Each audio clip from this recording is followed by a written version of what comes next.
Hello, this is Linda Vetras Nichols, evolutionaryhealer.com, and I have with me the most amazing person, Rashida Gaye. Welcome, Rashida. Thank you. I'm honored to be here. Honored to have you. You have a very interesting story of transformation, so I'm going to give you a little place here to start there. And you were raised in poverty, even, right, Rashida? Yes, I'm originally from the inner city of Philadelphia, Pennsylvania, a dysfunctional family, very poor family. I've done a lot in my life to grow and to thrive. Yeah. Should I just kind of go into my story? Yeah, what? Go ahead. Let's hear it. Okay. I think I had this notion that, in order for me to leave poverty and to be happy, I would have to go to college and, go get a good job and all that, that story we're kind of all fed. And so I went to college, but wasn't really sure what I wanted to major in, and kind of changed majors a whole bunch of times. And finally graduated with a degree in hotel restaurant management, even though that wasn't really my passion. Kind of felt like I was kind of stuck there and just stayed there. And after college, I was able to get a job in conference and meeting planning. And I wasn't 100% happy in that, but I kind of felt like a lot of people do that. This is what I'm supposed to be doing. I have this degree. I have to stay in this line of work and work these long hours. And I was traveling, and it was a lot. And Yeah. really listening to my authentic self, wasn't really tuned into the things that I needed to be doing to be happy. Just was focused on making money and paying my bills and my student loans and all that, and wasn't happy at all. Bummer. So you learned to follow your own truth. How did that work? Yeah, that's a long story. I have to condense this.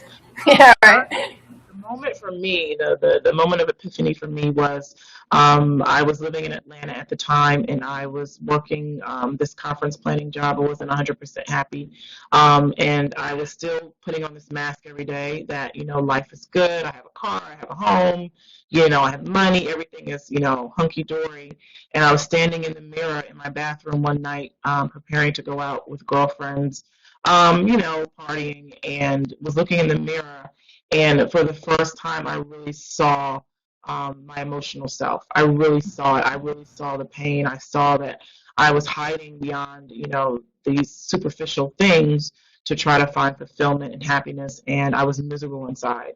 And Wow. I literally ended up on the bathroom floor crying because I was like, I can't live like this anymore. So that started the Wow. transformation point. Yeah. Yeah, that's amazing that that happened in front of the mirror. I mean, I know there's mirror work and all of that, but it just Yeah. happened and it happened in front of the mirror. I love that. And that will Yeah. do it. You know, you're looking at your own soul when you're looking in your eyes, right? In the Exactly. mirror. So yeah, that take me to my knees as well. Whoa, I love it. Yeah. All right. So you teach that it's important to understand who you are, and tell us a little bit about that.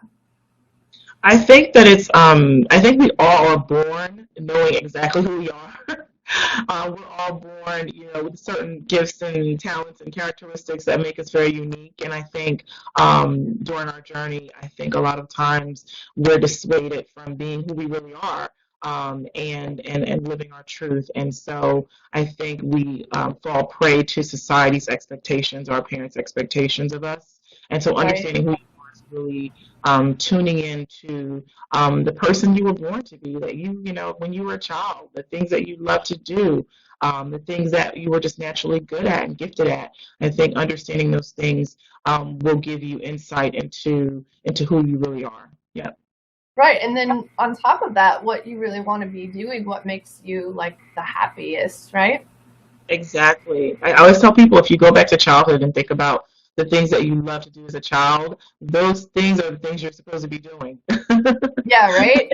I know for me, it's just plain old creativity. And I believe that women are creative beings. Not that men aren't. There's just something for women in that creativity realm when creativity ceases in their life, they just sort of wither.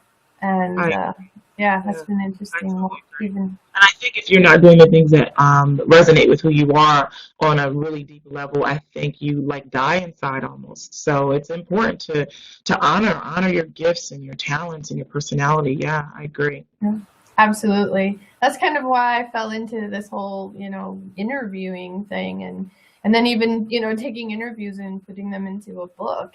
It's serving my creativity. It's feeding me. And I was helping my husband with his whole academy, our academy, that he was, doing the teaching. And so I was tweaking slides and, making sure the students were grasping the way he was teaching, and my whole special ed background was kicking in, and it was great for my creativity too. And then he kind of took off, and he also created some master practitioners, so he has teachers, and it's kind of like my coach was like, well, what do you want to do? What would make Right. you happy? And I was like, I'm so happy in this marriage, I have no clue. Finally I later realized the question really was, what would make you happier? But I Mm-hmm. started with, I don't know, and then it was like, well, I know what wouldn't make me happy. And she's like, okay, well, we'll start there. But it wasn't, my creativity was missing. What? That's a good place to start. I think a lot of people don't even ask that question to themselves. Yeah, Mm, that's a good place to yeah, start. I agree. Okay, so live authentically. Did you want to say something about Yeah, that then? it just for me, living authentically, I call it taking the mask off.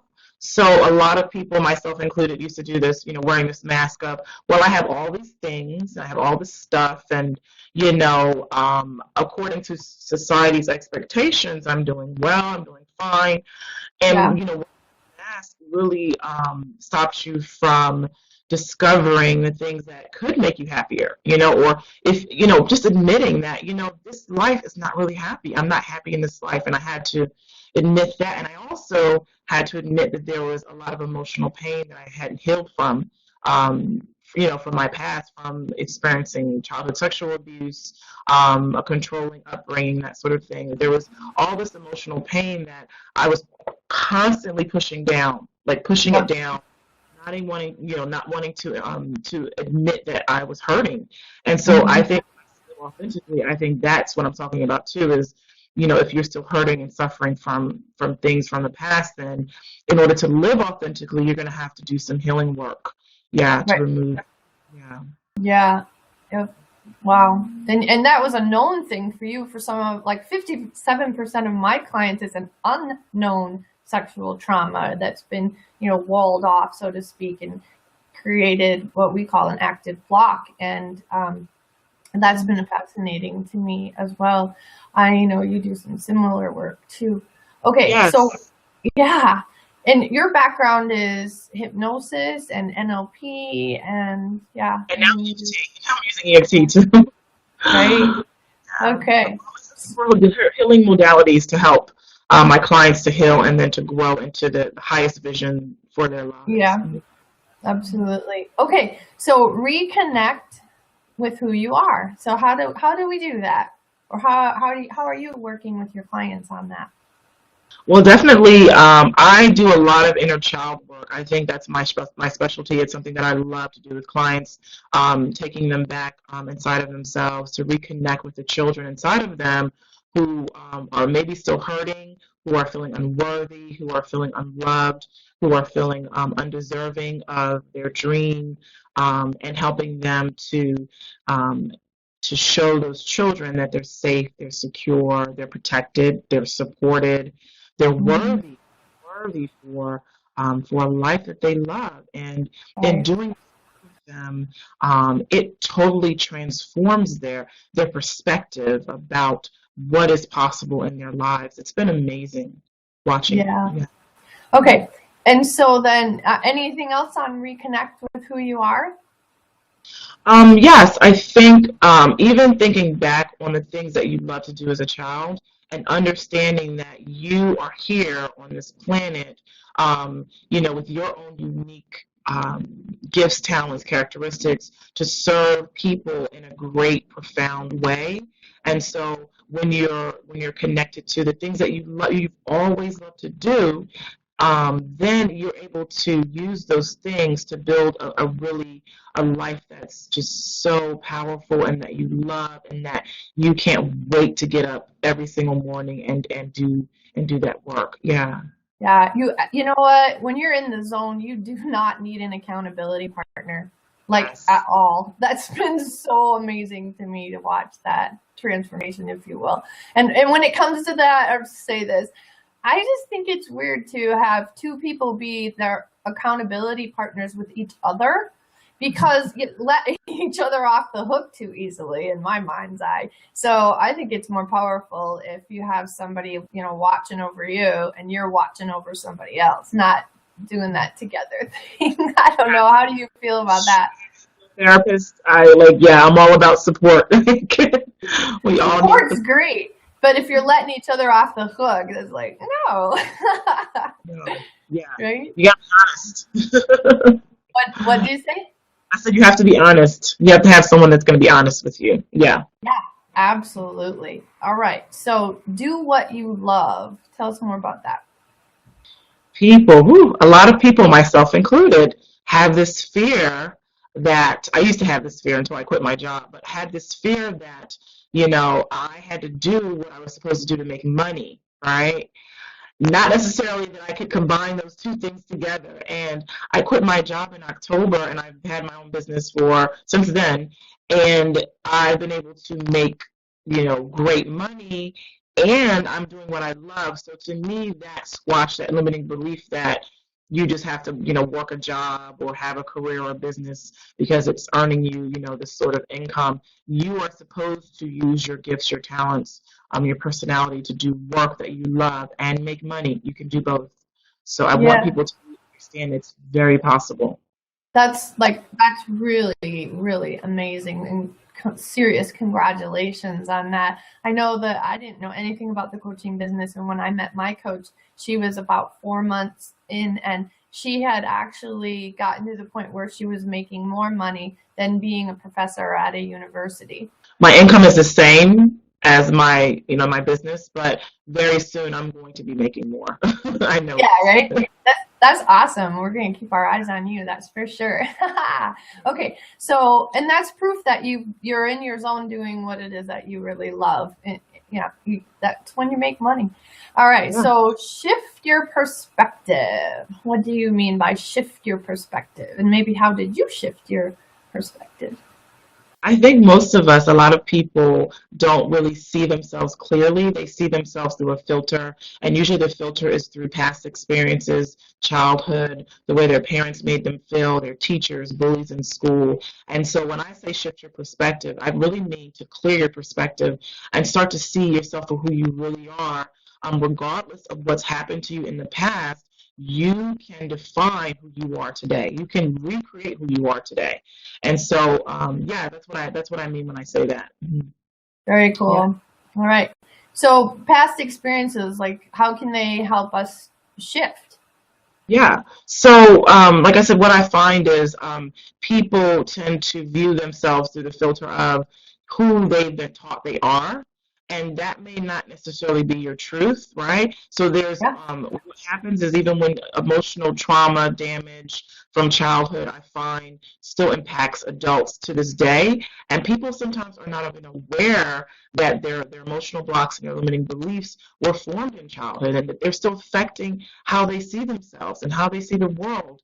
And if you are operating from a space of unworthiness, if you're operating from a space of unloving yourself, if you're operating from a space of fear about what's possible, then you can't live the life that you love. So it's really important. This part is really important to shift your perspective about yourself and about the world in order for you to live a life that you love. Yeah.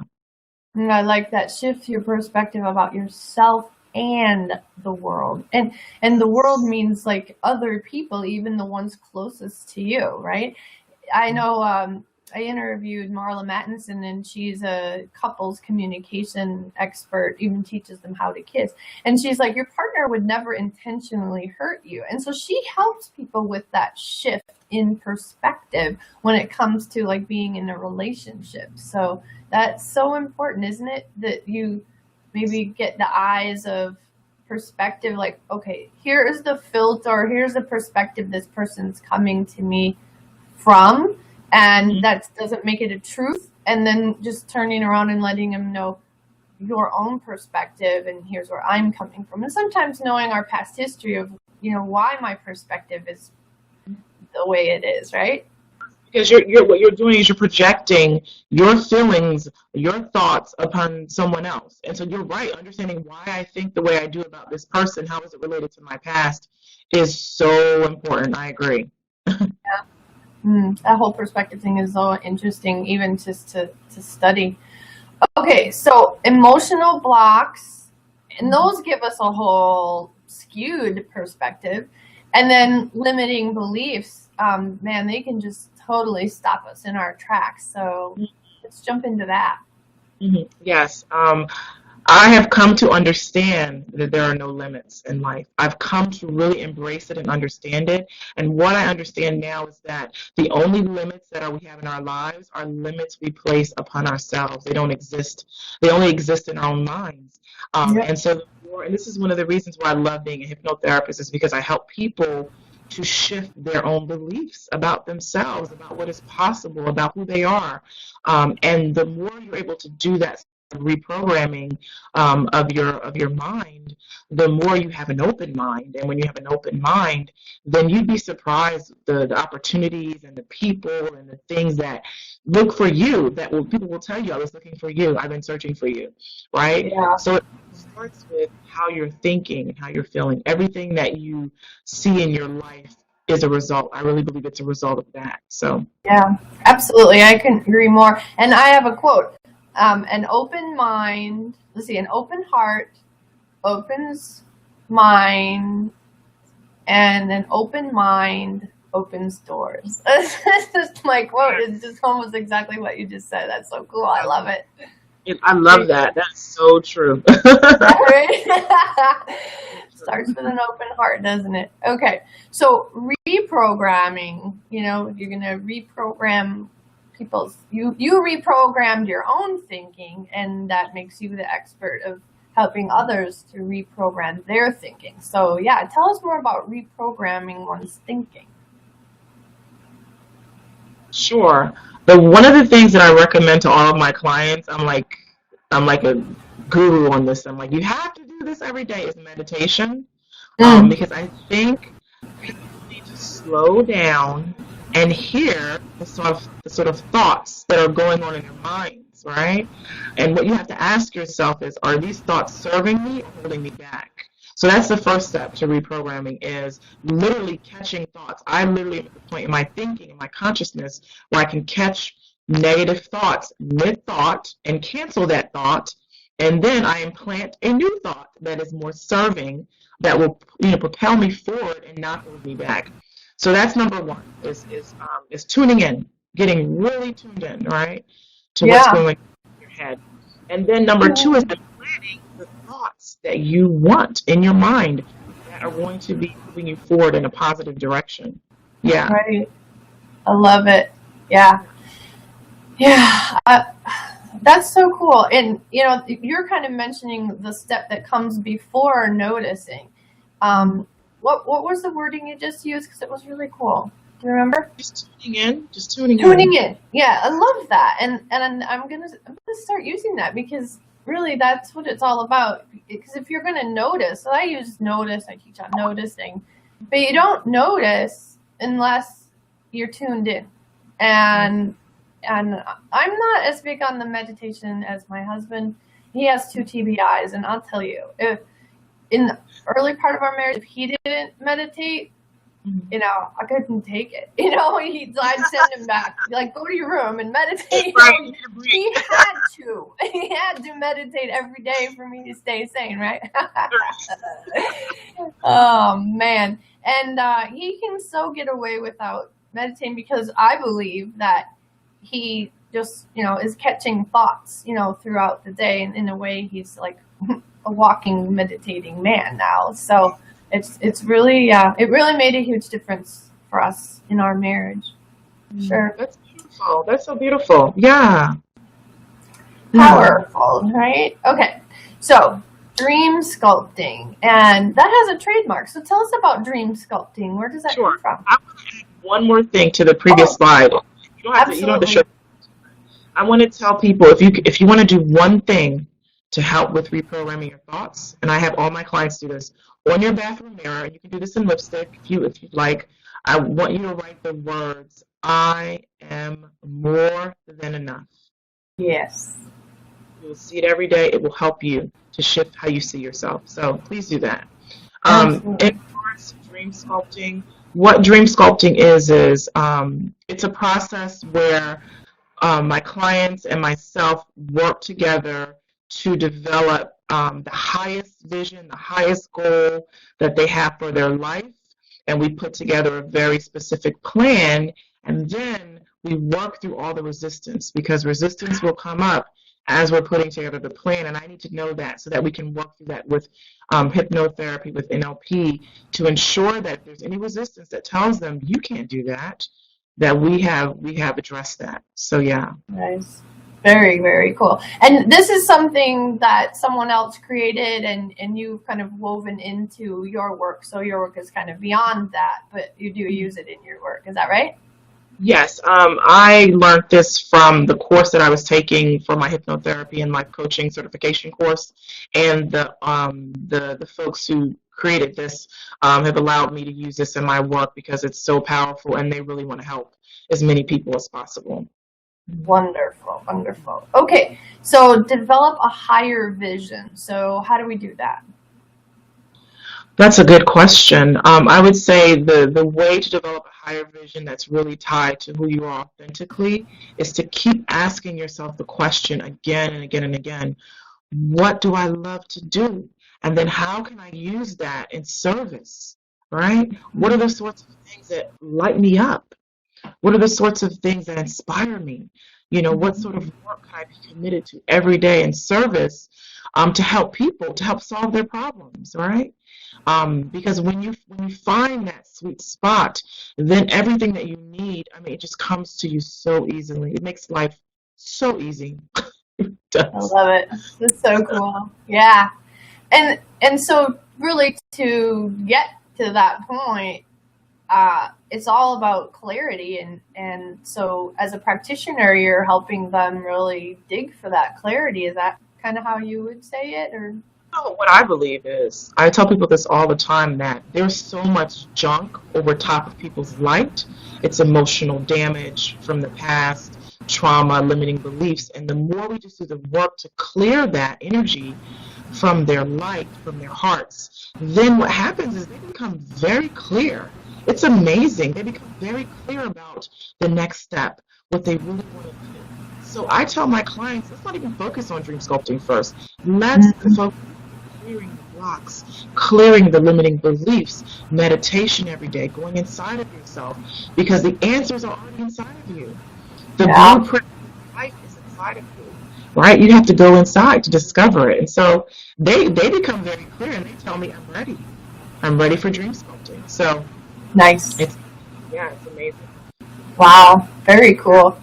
Okay, and reverse engineering. Wow, I've heard that, like, okay, I want to make this much money in my coaching business and reverse Right. engineer, like, Right. how many calls do I make? How many clients will I need? Blah, blah, blah. What do you mean by reverse engineering? I love reverse engineering. It was actually Walt Disney, who everyone knows Walt Disney, this famous, creative, soul. Yeah. He was reverse engineering with all of his designers, and so it's a way of working backwards. So, from your goal, what needs to happen right before you achieve your goal, and then you continue to work backwards until you get to where you are now. And in doing that subconsciously, you're showing your subconscious that this, achieving this goal is it's so easy. It's all well planned. And the more you believe that your goal is easily attainable, then you will achieve it. It's so simple. Yeah, I love it. I mean, it just brainwashes you into it's possible. I love that. That's very cool. Anything else you'd like to say about reverse engineering? I want to show you my dream sculpting project. Like, I have my webcam. I kind of want to. What happens after we're it done. I'm gonna turn my webcam on. You can probably see We're it. gonna get dizzy. We're gonna get dizzy. But basically, I see it every day. It's a project where outlined my goal and all the steps that are required to get to my goal. Okay. So every day I see that, and the way your subconscious mind learns is through repetition. So as you're seeing something every single day, you start to believe it's possible, and when you believe it's possible, you will make it possible. Yeah, and you're the most important person for the belief. If you don't have it, other people aren't going to do it necessarily for you. I don't think you believe in me, and I will say to them, because you don't believe in you. You have to believe in you first for people to believe in you. Yeah. Yeah, absolutely. Especially if you're, outside of the box there is, or if you're like my husband, there is no box. People have a really hard time relating to that, and some people will follow, and other people will scoff at you, and it just is what it is. You just get to do your thing and keep moving forward and never give up, right? Trust in your heart. Yep. Trust in your heart and trust in the process and let go of the outcomes, right, Rashida? Exactly. Be attached to the outcome. Yeah. Enjoy the process. Mm-hmm. Yeah. Enjoy the journey. I love it. Okay. So in summary, we have understand who you are, shift your perspective, and then that whole piece about dream sculpting. So why don't you kind of pull it all together for us? Mm-hmm. Yeah, I would say in summary that, what's for people to understand is that you have to do work that you love. You have to clear any doubts about the fact that you can do this. You have to release any emotional blocks from the past that make you feel unworthy for your dream, for your goals. And then you have to put the action plan in place. And so the work that I do with clients is to do all three things: is to heal from the past, is to grow in their belief, in their confidence in themselves, and then to have a really clear action plan with easily achievable steps to get to that goal. And those three things combined will lead you to success, real happiness, and love. And love for yourself, and when your cup is full, you have so much love for others. Yes. Yeah, absolutely. Yes. Very cool. Okay, then, and you have an amazing gift. Grow your self-love. Tell us more about your gift. Yeah, what I find with a lot of people is, and I believe this, that self-love is in varying degrees, and so we all are kind of on this scale, and we could always work to improve our self-love, because with complete self-love, the self-belief comes, the confidence comes, the worthiness comes, and then you start to realize that you're amazing and that you deserve the life of your dreams. You deserve it. And when you're in that place, everything just magically, just doors open, the sky opens, life is just easy and good. So we all need to grow our self-love, and that's why I put together this PDF. A free PDF for everyone. Thank you so much. Yeah, you can just go back to your email where you click to come out to the interview. Go back to that email. Below Rashida's picture and her bio is the link to get out to opt into her freebie. So thank you so much for writing that. Grow your self-love for us. All right. You're welcome. Okay. Well, there we have it. Thank you again for sharing all of this. And it's, it's always fun to plan the interviews with my guests. And it just seems to take our planning to the next level, because even juicier things come out, and things maybe we didn't know about each other or whatever. So, yeah, it was really great. Thanks again, Rashida. Thank you. I appreciate being here. And thank you to all of your viewers. Thank you for having me. Yes. Thank you for being here, viewers. Appreciate that.